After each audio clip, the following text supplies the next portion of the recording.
So we're celebrating Kargil Vijay, 25 years of the war.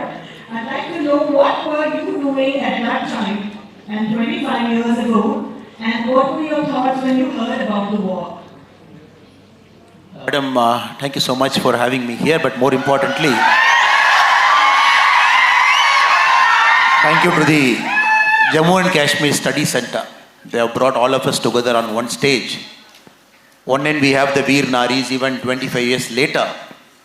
When they all, four of them climbed up the stage, they all had a bit of tears in their eyes. Anybody watching them could see what it means to them. And they are doing this every year for 25 years. People call them. They stand before such a big gathering. And I'm sure they are not doing it for themselves. That we have to understand. Every time they stand here, they are trying to inspire one or two boys among this group or one or two girls among this group. So that they painfully understand that the price of freedom is slightly very big. It is not that easy. And thank all the Veer Naris for coming here and doing this every year. And every year it's a painful reminder for them also. Because the children are growing up very fast. And we had very distinguished eminent gentlemen and women here. People who do different things in life. They all have chosen to come here. But more importantly, the glue that has bound us all, the Jammu and Kashmir Study Center. I always say, ma'am, when politicians make a mistake, the common man pays, many cases the soldier pays. Jammu and Kashmir is that kind of a story. When somebody is tracking that state for the last 70 years, 75 years, what happened during the independence, pre-independence, post-independence, the phases Jammu and Kashmir went through, the rise of militancy, and our brave soldiers fighting a fight for us every single day there in the border. Because more than any other profession, it is a soldier. He never knows where the next bullet is going to come. And most of us with a certain probability can say we might not die for a certain time. But for a soldier, there is no probability because it's a second. It is always there. The war is always looming. And you have two powerful neighbors, Pakistan and China, on two sides of India. And any time you're getting ready for a two-pronged attack. So the younger generation, especially such a big hall, thousands of children just graduating. For them, it is very important that what is happening today in CMR, this institution, it is very important to them. Because this is the kind of moments I still remember when I was their age. Madam Kiran Bedi was in my college.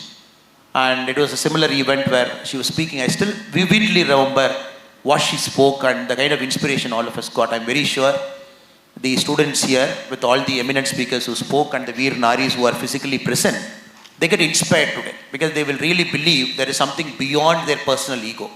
When they graduate from CMR, they look forward to a grand stage where their talents are put to better use. Of course, making money is one, serving the society is another, and writing up a lot of historical wrongs is one. I'm sure this is that kind of an event, madam. For me, if you ask me where exactly I was in 99, May, June, July, that is the time I was in my 9th class, like my age group, somebody here. But this is a war, unlike many wars. The first time you saw it live. The Kargil war is very famous for the reason you saw it live. And every day the TV carried what is happening. And previous wars, you just read in a newspaper story. And probably it might come 1 day later or 2 days later or 3 days later. Peak of satellite channels. And you clearly know what is happening. And any martyred soldier coming back, the whole nation standing up, respecting them. So I don't think India before 1999 had a real-time version of what a war is. And we also got to understand during the 3 months, looking at television, looking at papers, the kind of price we as a nation are paying. Because you just had a Pokhran, then straight away Vijay Diwas, 2 turbulent years. And more importantly, this is a war which you always felt, this war was thrust on us. Because this is a war where the enemy cunningly entered our territory, took all the vantage positions. Unlike a war where both of us fight on equal terms, this is a war we knew that any soldier in the first point of time is getting into that war zone. The enemy has got a vantage point. We are there just to sacrifice our lives. It is that kind of war. And fighting through that war and neutralizing the enemy, getting that vantage position back, and every single inch we gained. Unlike some of the previous wars where we were by different powers. 1948, the United Nations intervened. 1961-62, the global powers intervened. But this is a war, all soldiers made sure every single inch of soil got back to our country. And that is why this war is very special to all of us. Because one, you saw it live, you know the kind of sacrifice the army soldiers they are paying, and more importantly, I believe the respect for the army went up multiple notches. I always believe a country which doesn't respect its soldiers, that country is inevitably doomed to fail. And when I came in, people are cheering loudly, happily.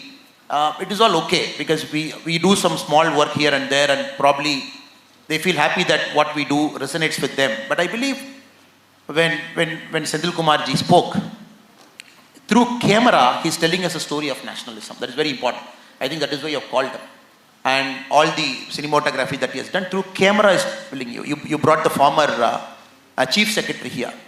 It is impossible, in the current government setup for a civil servant, 35, 37 years in his long journey, retiring with the word called integrity attached to them, retiring with the word called public service attached to them, because anybody can take a shortcut. That when you were chief secretary, there was me managing budgets of 2,50,000 crore and giving contracts worth thousands and thousands of crore and sitting there displaying integrity and leaving that job. So it is a lesson for all the kids here. That is also a way to serve the country. Because end of the day, what do the soldiers see, madam? They are on the border. And they expect all of us to behave proper human beings. The soldiers expect all of us to behave with proper integrity. The soldiers expect all of us to stand behind them when the need comes. That is the only prize a soldier is expecting. Nothing else is expected. Because normally we celebrate martyred soldiers, rightly so. That is very important. All the martyred soldiers we celebrate because their spirit has to live on. But we also have to understand, a soldier, the family pays a price. Man is a social animal. You take a man outside the family, you put him in a border area for 6 months, 1 year, with a 30-day leave every year. Just look at the mental trauma a person goes through. That is why 99% of civilians, normally they don't want to go through that grind. And many officers and many Jawans and Sipais, when they serve an army, they voluntarily, willingly go through it. It is not that easy, madam. You are away from your, you don't even know what is happening back home. And I still remember when I was a SP, especially in Chikmagalur, so a lot of army soldiers were serving. We used to get letters after letters from their officers because they have a family problem, they have a land dispute, and somebody wants to take care of their father, and they keep writing letters because they can't come and see. So we have to understand, the army, anybody who's serving, anybody who has served, anybody who has given their life, they go through something which a normal human being is not willing to go through. That we have to appreciate. And second, your mind is always in a trauma. That when you're serving in the border area, you just don't know when there is a mood for war, when the next bullet is going to fly. That is why I'm extremely delighted and happy. At this age, they're the formative age, 21, 22, 23, they have thousands of choices before them. And these kids in the next 2 years, literally they have thousands of choices, from startup to civil service to army to going abroad for studies, being in the country and studying, getting into politics, thousands of choices. Now, this kind of events help the kids to make a wise choice. That is why it is important that all the eminent people have come. Then people like me also get an opportunity to express my thoughts because they make a wise choice. Now is the time they make a real play between money and prestige and service and what path they have to take. So they have to stick on to the next 35, 40 years. So this war is very etched in our memory. And I remember as students, we were collecting funds for Kargil. We all used to carry the small, in Tamil we call undiyal, hundi. I remember as a school student that we all stood in the street, went from shop to shop, collected that money. Then from the school, we mobilized all that money, gave it to the collector. The collector was kind enough to come, collected that money. The memory that stands. But more importantly, the pride and respect for a person in uniform. Maybe that could also be a motivation for me also get into a different uniform service. But unlike them, their sacrifice is so high. So that is why today is a day we bow down to them. We pay our respects to them. Especially to the Nari Shaktis, after 25 years, still every time you bring them, the tears come out, the children have grown, and somebody who just got married, husband into war, child was small, now the child is growing up without a father. So I bow down my head to all of them. I hope and pray the students who have come here, and this 3 or 4 hours, whatever has happened now, you take it to your heart, capture it somewhere and store it in your heart. Every day this will not happen, madam. Tomorrow this is not going to happen. Next week not going to happen. So you got to find a way to bottle this emotion in your heart. Just keep it. And every time you have a bad day, just remember, there is somebody in the border who is having a worse day than you. And every time you believe life is not fair to you, just remember, there is somebody standing in the fodder for whom the life is also not fair. Because many a time they eat chocolates at minus 40 degrees Celsius. You do a helicopter drop. Even for a tea, they have to take up ice and just brew that tea and drink it. And like you and me, they can't even afford a proper meal. People who are serving in the high altitude area. So just bottle that emotion up. This spirit, the moment that all of our hairs are edged up, when we all standing up, we all felt a genuine sense of pride, patriotism. If you can bottle it up and every day keep remembering, this is what my country is. There is somebody out there who's sacrificing for me to live a good life. Then we become better individuals. I remember Abdul Kalam ji in European Union Parliament, he said, when a person at the individual family level is good, the family becomes better. Then the peace and harmony starts coming to the society. When the society becomes better, the country starts becoming better and better. Then you get a global world. So everything, the beginning is an individual. I hope and pray this kind of events today, what happened, it gives that spirit to that individual. Sorry for the long answer for a straightforward question, but I thought today is not about me. I think it is about the great people who are here, because thousands of people, we all do small work here. I still believe that spirit should get bottled up. That should not get lost a week from now or a month from now. Right. And let's continue the good work. So one more thing I would like to know is, how has the geopolitical situation changed after the abrogation of Article 370 and, making Jammu Kashmir a free state now? But I will not use this stage to talk politics, and in the sense, a traditional sense of politics. I'm making an accusation about somebody, and somebody making an accusation about the other party. I will not get into that, but I will take this opportunity to talk history. Because it's very important, people sitting here should understand what history is. And especially with respect to Jammu and Kashmir, what actually happened, and what has happened over multiple years, and what specially happened when Article 370 got abrogated. And Jammu and Kashmir is a very special place because of the nature of its location. What you call the geopolitics, geography and politics combined. It is located in an area where last 2000 years it was always a strategic vantage point. And many countries, many cultures, they all amalgamate, they are very closer. And Jammu and Kashmir being the entry point of Bharat. And if you look at the Agand Bharat also, from that side, it is always a very important area for trading, for all the foreign powers to try to, when they want to enter Bharat also, that was always a very important passes were there. And naturally, every country will have an eye, right from the British time, the Pakistani time. So we have to understand, we all know the history post-independence. 1947, August, we got independence. There were some princely states who are not willing to join because some states were ruled by kings, some princely states by nawabs, and somebody wanted to take that extra bit of time to understand where they really wanted to go, because this partition itself was something that is forced on our countries. India and Pakistan had something forced on you that, look, this is the line, beyond this line there is India, beyond this line there is Pakistan. In that context, we have to understand Jammu and Kashmir. Even when the Maharaja of Kashmir, Hari Singh, was still taking some time to come to a conclusion. You had the tribal attack, the so-called tribal attack, which Pakistan says, and we vociferously always said in the world stage, it is planned and orchestrated by the Pakistani army. It went to the United Nations, January 1, 1948. Then some kind of a resolution was brought in. Then they wanted a plebiscite. So long story. Then you had a government there which clearly felt that India should have two flags. Rest of India will have one flag. India will have two flags, meaning Jammu and Kashmir will have one flag. India will have two constitutions. The rest of the country will have a separate constitution. Jammu and Kashmir will have parts of constitution, Article 370 and Article 1. Only two parts that is applicable in Jammu and Kashmir. When India will have a prime minister, Jammu and Kashmir will also have a prime minister, which you call the chief minister as a prime minister. So this was there for a long time. Then you have parties like Praja Parishad Party, which wanted to have national flag in Jammu and Kashmir, the tricolor flag as the flag. In 1951 elections, this particular party was disqualified. They couldn't fight the elections properly. Then a government came to power. So long story. So what I'm trying to say, madam, to come to this conclusion why Article 370 need to go, it is important we have to understand what built it up. In 1950, when Article 370 came for a short-term measure, and nobody had the courage to lift Article 370 for a long time. Finally, after 2019, August, it has to be done. So I only request the students here, it's a good time now to at least read the history of our country. I think when the gentlemen before us, they were talking, They mentioned, especially the Chief Secretary when he was talking, he mentioned, it is important we understand the history of this country in a proper letter and spirit. Be it Jammu and Kashmir, be it Northeast, be it parts, including Hyderabad has got a long history of struggle. If we don't understand it, then possibly, where will the patriotism for us come? Then again, Jammu and Kashmir had a long story. Then Chief Minister was dismissed, arrested. He was sent to my state for 11 years in exile.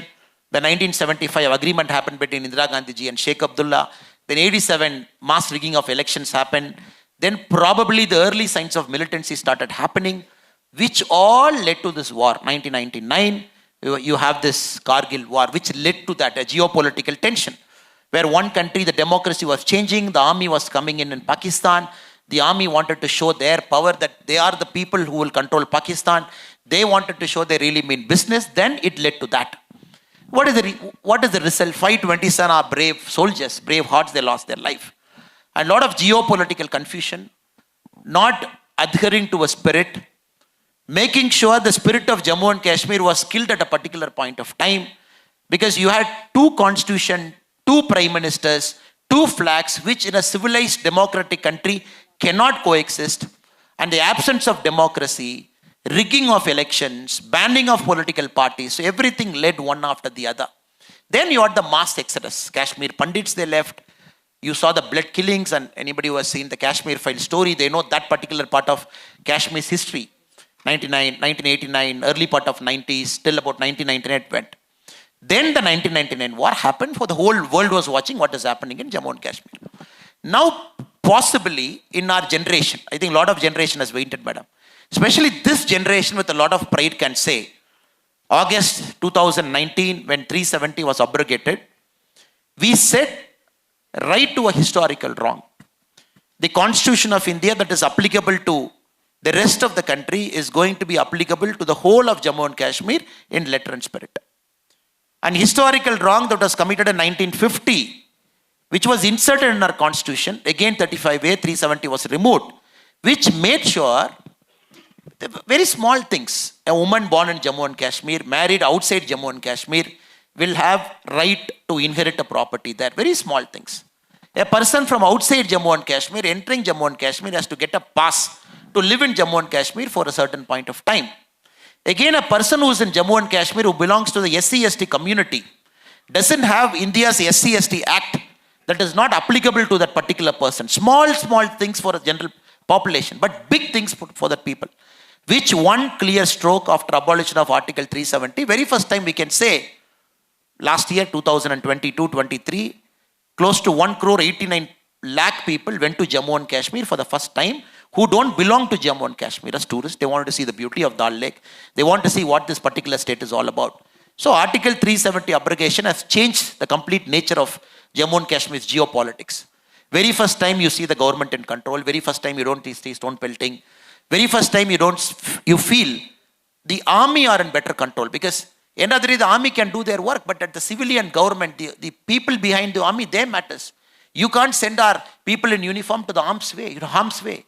And you cannot expect them to be cannon fodder. As politicians are the powers to be in our country, you can't expect army to be the last resort as cannon fodder, going there, saving every time and coming. Now we can say, probably with a lot of certainty, 2019, August onwards, Jammu and Kashmir is entirely different. The geopolitics has changed. Very first time, we sitting here can safely say, my uniformed men is not put in harm's way unnecessarily. Because as a country, they cannot pay for your sins. You cannot have thousands of troops there mobilized on the borders. They cannot pay for the sins of politicians here. They cannot pay for the sins of politicians' personal friendships in Kashmir in 1950 or 60s or 70s.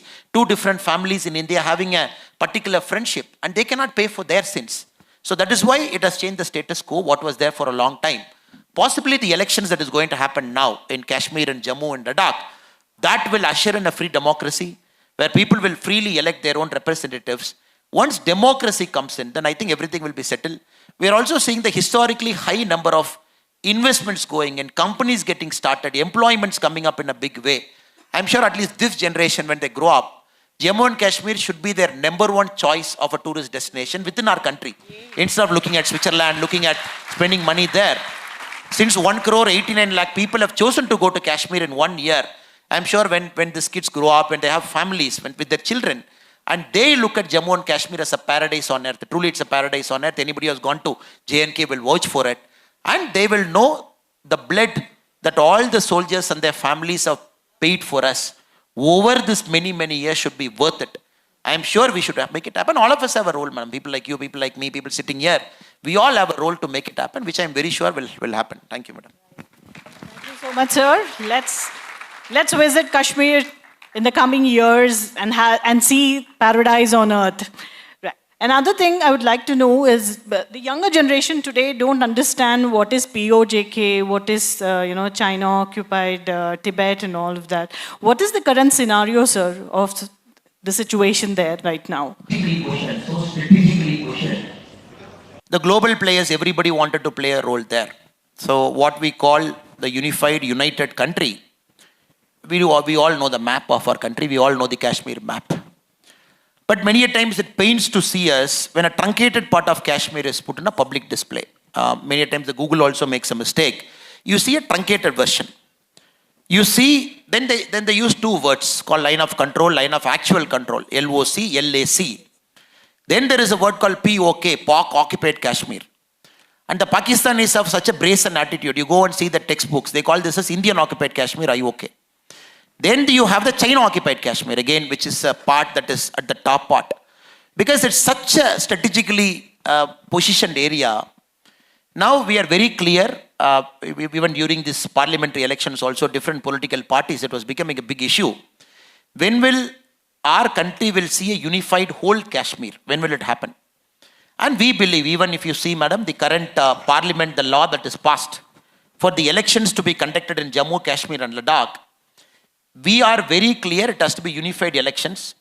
We can only conduct elections as per the current scenario. But the government of India has clearly marked out the representatives from all parts of Kashmir. Though at this point of time, it could be a Pakistan occupied Kashmir. At this point of time, it could be a POK. But in the act that we have passed in the parliament, the elected representatives are marked for the whole of Kashmir, which I hope and pray in the near future. Whenever it happens, I look forward to a day the elected representatives come from the whole of Kashmir. Even from what they currently call the Pak occupied Kashmir, POK, which probably they say the last village is Turtuk. Now, the second way of looking at it, madam, I always say economics trumps politics, because economics should be one step ahead of politics. Because India is not a country that takes things lying down now. Because we are a fast growing country, $5.1 trillion we are hitting now. 2030, we should be hitting $10 trillion. Then possibly you're looking at a country by the time our kids graduate and their first job by 2030, they will live in this country where we will be the third largest economic power in the world. You will have US above you, you will have China above you, then you are there. So right now we are the fifth largest economic power because you have Germany and Japan ahead of you at position number 4 and position number 3. So 2030, once you hit 10 trillion, once you become an economic powerhouse, you don't see this kind of geopolitics. Geopolitics will change. Because again, getting into it, you have to understand the global players. China is a global player at this point of time. The Americans are a global player at this point of time. The Russians are a global player at this point of time. Whether you like it or not, these are three preeminent global powers at this point of time. And India is slowly getting into the territory where we have almost reached. Once economically we become strong, we become the third largest economy in the world, then India is also a global player. Nobody is going to stop you. Once you become a global player, again, things will change. Because if you look at the previous American administrations, they always used to appoint somebody called an interlocutor, Indo-Pak. They always used to hyphenate India and Pakistan together. And even United Nations in most of their resolutions, Indo-Pak will be hyphenated, meaning this problem, people are treating as an international problem. That is why United Nations wanted to jump in, wanted to solve this problem. Now, thanks to our firm stand, though Pakistan wants this to be an international problem, we believe it is a problem between two countries which needs to be settled. That is the stand to which all the global powers are coming. America slowly has almost come to that realization. This is not an international problem. And Russia is very clear this is not an international problem. At this point of time, China is believing this is an international problem. So that has to be solved. Again, India rightfully wants to be a permanent member of the Security Council. And rightfully so. And many of the global powers believe India has to sit in UN in a Security Council. So everything has to happen, madam. Once economically you become a giant, you become big, the per capita income of our country rises. There's nothing called poor in our country. And we become a self-sustaining economy. Then all those things will start happening. And the problem is not here. We have parts in Arunachal Pradesh also. And you have parts, what you call the Tibet problem also. I'm very sure economically you start doing very well over the next few years. Then economic trumps politics. And more importantly, like somebody said, again the Chief Secretary sir said, I look forward to a day where people with the passion and patriotism for this country, they start serving this country as politicians. That is very important. Caste, creed, religion, this kind of politics will give way to politics of development, to politics of nationalism, politics where you always put your country first. You don't have petty fights over your country.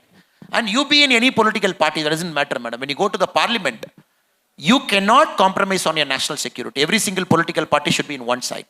You cannot compromise on army. Every single political party should be on one side. You cannot compromise on internal law and order situation. Every political party should be on one side. So when this happens, then truly the political parties, the members become patriotic. Right now it is not happening. There is a lot of difference among political parties with respect to army. Agniveer, you have just seen what has happened during the Lok Sabha elections. I look forward to a day where political parties stop politicizing on our army. The political parties stop politicizing on the internal law and order situation. The political parties stop fighting over the foreign policy, because this has to be the voice of 142 crore Indians. 142 crore Indians have to speak in one voice. This is my country. This is my policy. I am not going to sacrifice on my army spirit. I am not going to sacrifice on this. This, I hope, will also start happening. This has to happen. Matured politicians, statesmanship politicians, when they go to parliament and assemblies, they always put the country first. And more importantly, I come from a state, Tamil Nadu. For a long time, the politics of my state was revolving around secession from our country. And the current political party which is ruling Tamil Nadu, late 50s and early part of 1960s, they felt a separate Tamil Nadu is the solution. Till the parliament said, I am going to bring an amendment. Any political party talking about secession in our country, you will lose your political party status. The current political party which is ruling Tamil Nadu, then it chose not to speak about secession. So we have a lot of problem in our politics in our state also. For example, I want the army to be given the highest respect, which certain political parties don't give now. That is a daily fight. And we believe when an army soldier lays down his life for the country, every state should compete who takes care of their family better. If one state says, I am going to give 1 crore, money actually doesn't matter. The other state should compete. I will give 2 crore and take care of their family. Not only that, one government job. Not only that, taking care of education expense for their family for eternity. Not only that, taking care of their family well. So this politics, when it comes, then the politics of nationalism almost comes in. So that is not happening. I still remember when an army Jawan loses his life and comes back, when the mortal remains comes back, I look forward to a day where people should line up the street. Lakhs and lakhs of people. You be whoever you are. Just the only job on that day is to leave everything, be there for that family, pay our last respects. Lakhs and lakhs. I'm not talking about thousands and thousands. Not hundreds or hundreds. It is army's job to come and then they will do it. No, madam. When all these three things happen, then we got our politics right. Somewhere now I can speak for my state. The politics with respect to nationalism is not right. And we are working. A lot of us are putting our best effort to make sure this becomes right. So everything have to happen together. Though it is a very complex, but one solution cannot give you, madam. When you talk about POK, when you talk about this, economics have to come. You should have responsible politicians in the parliament. The politics of a state should have a national character. When together we do this, then we will not have terms like POK. We will not terms like India, Pak, hyphenation. So I am sure maybe 10, 15, 20 years from now, we are slowly moving towards the territory. It should happen, it will happen. Wonderful. So sir says it's country first and nationalism. So based on that, I would really like to know, how should we inculcate nationalism in all the young generation today? What procedures have to be taken? Where should it start from? There is this very famous quote I read where I was a young kid like them. It says that at 20 you are an idealist. At 40, if you are still an idealist, you are a fool. Because the ways of life change a person from their idealism. And these guys right now, the kids who are sitting here, are extremely idealist. There's no doubt. Not even 1% here, you cannot say that he doesn't have idealism at heart. And every single kid who's sitting inside this hall, everybody is patriotic. There's not even a 1% doubt somebody is not patriotic. And every single kid who's sitting inside this thing right now, they put their country first. Not even a doubt. But the problem is, they'll be leaving this campus in about 6 months, 1 year's time. They'll be seeing the real world. That is where the problem comes. And this kid should always have that confidence that taxpayers' money is wisely utilized. That is number one. You cannot have a situation in our country that honest person, I pay my tax. Somebody doesn't pay my tax. The law is very slow to catch them up. So these are the things they will see. The first day the auditors will come. Somebody will be big in their life 10 years from now. The auditors will come and say, can I talk about tax exemption? And moment we are earning okay, we can take care of our family, we can take care of our kids' education. I don't think what is tax exemption. You are paying it for the country. And the country needs to put roads and country needs to pay for the armed forces, take care of them. Even if you are a 100 crore guy, you are earning so much, the auditor will earn a money from you but just by talking about tax exemption. A country shouldn't talk about tax exemption once you are reasonably okay. Once you're able to take care of your family. I think they'll be seeing that. And after a point of time, they'll be seeing corruption in their lives. Then the question they'll be asking is, I am giving so much to my country. Is my country giving back anything to me? Moment that questions come, we are in a dangerous territory. I am giving so much to my country. So all of us, we pay a sacrifice, madam. It is not that every single person. They give something to that country. At a point of time, inflection point, somehow you think the country is not treating you well. As a citizen, you are not getting the services. As a citizen, you are not getting a police that is ramrod straight. As a citizen, your public transport is not good. As a citizen, when rain comes, you see water on the road. You just have to walk. As a citizen, you feel thousands and thousands of crores stashed away somewhere.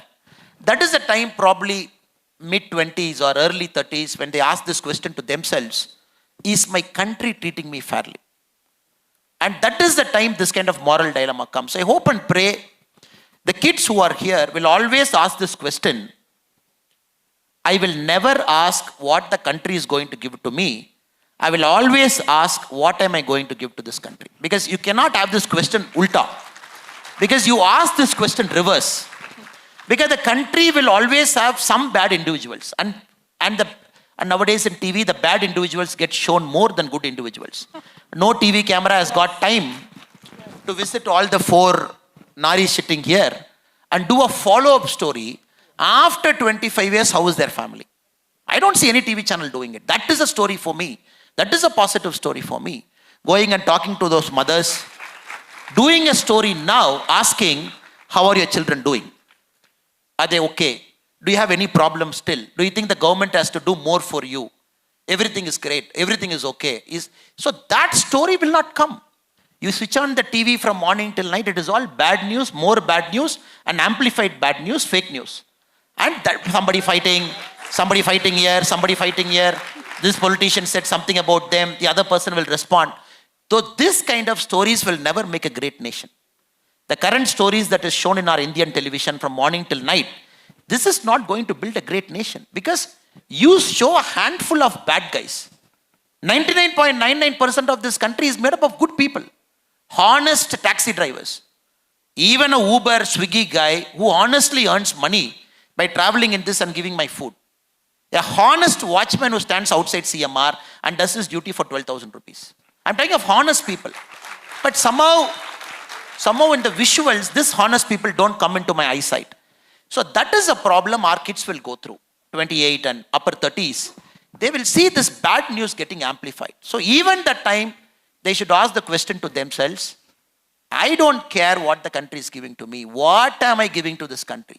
So because this country has made sure it has withstood so many things over 20,000 years. It has seen so much invasions. It has seen our wealth getting plundered. But every time this country has risen up, because there was always a guy who stood up and said, what more can I give to my country? Since somebody said that, every time you bounce back, the next generation is having the fruits of their labor. I hope and pray they continue to be idealistic. If people call them fools for being an idealist, absolutely okay with it, no problem. Let them be fools for being called an idealist. By not paying corruption, if they want to suffer in life, let them suffer. By not paying a bribe money, if the traffic constable is making them to wait for 3 hours, let them wait, because that's how the country changes. And every time you take a shortcut, the traffic guy will always say, you pay 300, immediately I'll leave you. You pay 100, you have to go to the court to pay the challan. How many times people get this question? That is your first test of Satya Sodhanai. That is your first test. The moment you pass the test, nobody can take this country back. The first test is, do you want to pay 300 instantly, or do you want to pay 100 rupees in court? Knowing fully well, our citizens should say, okay, I will pay 100. Sorry, I made a mistake. I didn't see the no parking. I didn't see left turn. I didn't see this. Then they go to a court, wait in the court. Their name will get called at 2:30. Then the challan goes there. 1 full day gone. Their earning capacity of 1 full day, 1,800 rupees or 2,000 paid holiday, whatever they have taken. If they are willing to go to the traffic, right, the next traffic constable will know, oh, they have become fools in our country. They have become idealists in our country. Nobody wants to pay 300 instantly. Everybody wants to pay 100 in court. This country will change. So I hope and pray in the next 10 years the kids here will go to multiple schools. Will go to thousands of schools in their life. And they have to pass through every test. That is important. They have to pass through every test. It starts today. After this lecture, after this event, after seeing the Nari sitting here, if you have taken one resolution to say, I have taken some shortcut from tomorrow morning, I am not going to do it. One resolution. If the kids are taking one resolution after leaving at 6 o'clock whenever this is ending, I will not take a shortcut because my country suffers in the long term.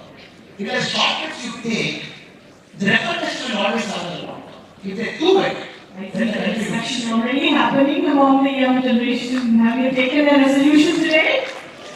Yes? No? So how can we make more Annamalais like you?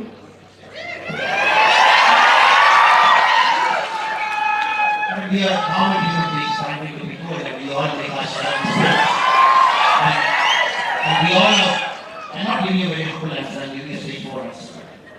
If somebody has asked me at the age of 21, as a police officer, I want to see, as a train, the lower PHA, to see the suffering they go through. We have a 50 days army attachment. And if somebody has told me at 21, probably I come from a small village, exposure to army is very less. Nobody told me about the short service commission. It's on my own, I learned after 25. If somebody has shown me a trailer of everything this is happening when you join the army, I don't think I would have got the courage at 21 to do that. I'm being very frank and honest. So many a time we want to appreciate and understand who are our heroes. I'm a visible person. I'm a TV, I relate, I discuss, I talk so many things, so I can't TV more. But there are thousands of people better than me who don't get a TV space or a media space or a paper space. Now, I'm not being very honest, I'm being very straight and very forthright. My only request to all my young friends is, and if heroes are all around us, somehow, we just pass through it. We just pass through it. I remember in the book I've written, when I was a police constable used to work for me. In Bangalore, I asked a guy, only at the road call became late about 10 minutes. I asked him going to be late. Road call journey happens at 7:30 in the morning in police station. All the police constables come at 7:30. He said, my house is 2 hours away, so I came late 10 minutes. I'm sorry, sir. That put something in my head. I asked him, why is this house 2 hours away? As an officer, my house is 3 minutes away. Meaning for 7:30 road call, I come at 7:25. I'm there at 7:30. But my constable who's serving me and serving the society, his house is 2 hours away. This led to a lot of churning. I started asking all of my constables, why you are very far? Then one day I said, no sir, I don't have police service. Then I will take a house on rent. For the kind of salary I get 20,000 rupees, I can't take a house of 12,000 rupees, 14,000 rupees rent. I literally go outside Bangalore to a neighboring district. There I get a house for 8,000. I have decided that 4,000 extra should go into for my kids' education. So 2 hours in the morning, 2 hours going back in the evening, that 4 hours is worth. Because the extra 4,000 has to go to my kids' education. The constable name also. Now you have to understand, this guy who would have taken 10,000 rupee bribe, that was a city like Bangalore, it is very easy. But this guy chose not to take it. This guy chose to put pressure on himself because he will travel the 2 hours extra, not to rent a house inside the city, just because the extra money he gets to go to children for 2 children behind. This is a hero. Because he just ended more than what I do. I have a paraphernalia, cards, and 10 constables to salute, and government to listen to you, but this game nobody listens. Unless in a roll call like this, you just hear a part of the story. So, but this day we pass every day. Every day we pass. We'll be standing in some parts and wearing a hat. We'll be standing there. There's a very close game in this day. A traffic constable does this duty for more than 10 hours. For more than 2 years, the chances of you getting a very close weight is very high. So you see them, but you not see the very close weight because wearing a pant. So probably you might have a government service, a nurse who does the work so well, so professionally, that we choose to ignore that. Or a government public transport driver. So what I am trying to say, madam, it is trying that the society reorients the concept of heroes. Now who is the hero? The Instagram, number one in the world, 370 million followers, Cristiano Ronaldo, Virat Kohli, of course, they give happiness, they give a lot of joy, they give a lot of pleasure to us. No doubt. In a mad and chaotic world, I want to see Virat Kohli starting, he gives me a lot of happiness. I want to see Cristiano Ronaldo football, fantastic. But that should not mean the society consciously ignores the other news. Every time I remember in Western countries, especially US, I've seen, when an army man walks, most often than not, I've seen 9 out of 10 times the public is successful. 9 out of 10 times. I look forward to that happening in our country. 9 out of 10 times. We don't even know that guy, we don't even know what is giving a uniform to the country. I will stop and say, how is it? Thank you for your service. There are often I keep hearing the words in America, thank you for your service, sir. I think this we have to do, only by the junior people. As people, when we see an army, they just stand up, whatever work you're doing, just put it aside. Or a fire service guy, or a police guy, or a constable, or a nurse, and say, thank you for your service. That is the only thing which will give an extra motivation to take the next book. Because it's ready to take the next book. But extra motivation to take it, we value assignment. Once we start doing it, the society as a whole will undergo nothing. It's a silent transformation. Silent people. Then the kids will become very idealistic. They become noble. Then they go to Vivekananda, Jagriti Tv. That is the portrait of Vivekananda. Hope you become director suicide. I was thinking he quoted Vivekananda. Vivekananda is ultimate in the sacrifice. Every single time sacrifice, and many of them don't know. Because I come from the land where Vivekananda probably got his Nirvana, if you look at that term. So 1893 he came to Kanyakumari. There was a big rock there. If you remember the date correct, it is December 11. He asked a fisherman, how do I go to the rock? The rock is about 2 kilometers away from the shore. It very severe turbulent water. Somebody said, nobody has attempted to go to the rock. Nobody has attempted to go to the rock. So you can try swimming to reach the rock. And right now 1893, 1891, 1891, December 11, he jumped into the sea, swam 2 kilometers, climbed up the rock, did tapasya for 2 days. That is when he got the vision of Bharat, Mata, what the country has to do, poverty and everything in 2 days inside there. Then the passerby got worried, why is this guy sitting there on the rock for 48 hours? Hot sun, just sitting there. Then they have to take a boat, the story goes, then they have to take a boat to bring him back. If Vivekananda that day has thought about the water is so turbulent, why he went down? Because he had his inner calling, have to go to the rock. That is the Vivekananda rock which monument is built there. And what I am trying to convey to this is sometimes our youngsters have to jump, not worry about consequences. Just trust your skill and talent, just jump into the water, keep swimming. It will inevitably take you to a place. And God has got some idea for it. And again, the gentleman when he spoke, he said, somebody is corrupt. The family's question is corrupt. Why is he become corrupt? He being corrupt is useless to us. And corruption is a big problem. Normally we see nice things in our audience. We all see great things, nice things. We don't take that monkey out of the bag and leave that monkey to say, look, there is a monkey, ugly monkey. But till we kill corruption, not monkey. Then corruption also kills peddlers. Corruption also kills the sense of service. Corruption also kills the society's bonding. And you got to eliminate corruption because corruption group was again also started. And the moment we start doing that one after, I'm sure this generation will do that. It's a matter of time. Only that mind has to shift to 1 degree to say, I'm not going to accept. No one will do it. I think we will live in a beautiful Bharat. The original Bharat which we always wanted to. Well said, sir. But actually, we will break your continue. So let's vouch that we will have